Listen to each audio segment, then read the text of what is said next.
করেছে চোরের দোষ নাই, গৃহস্থের দোষ। চোরায় চুরি করতে ঢুকছে, দেওয়াল বইনা এক চোরায় মারা গেল, আর এক চোরায় আদালতে মামলা দিছে বাড়িওয়ালার ফাঁসি চাই। কেন আমার সাথে চোরা মরলো কেন, দেওয়াল নরম করলো কেন?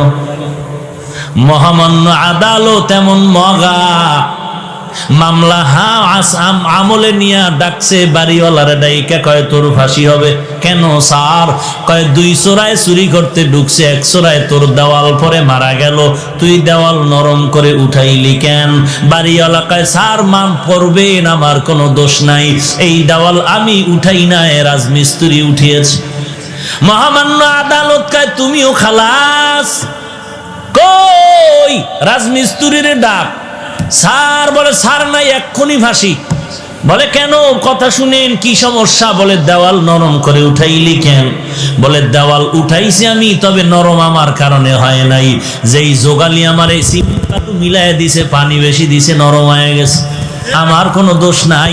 মহামান্য আদালতকে তোরও মাফ করে দিলাম।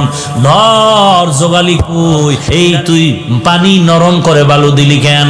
বলে স্যার আমার কোনো দোষ নাই, আমি বালতি দিয়া বালুর মধ্যে পানি ঢালতেছিলাম, হঠাৎ করে একটা হাতি জোরে চিৎকার দিয়া দৌড় মারছে, এই ভয়ের ঠেলায় বালতির পানি বেশি বেড়ে গেছে, হাতিওয়ালার দোষ। বল তুইও মাফ। হাতিওয়ালারে ডাক, হাতিওয়ালা তুই এই অন্যায় করলি কেন? কয় স্যার আমার হাতি এমনিই চেতে না, এমনি গরম হয় না, এক বেডিয়ে এক মহিলা সুন্দরী রূপসী স্বর্ণের অলংকার লাগাইয়া ঝুম ঝুম করে আওয়াজ করতেছিল, হাতি দেখা গরম হয়ে গেছে। কয় তুমিও মাফ।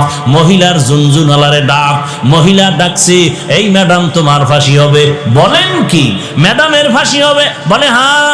কেন? বলে তোমার ঝুনঝুন আওয়াজে হাতি গরম হইছে, চোরায় মারা গেছে।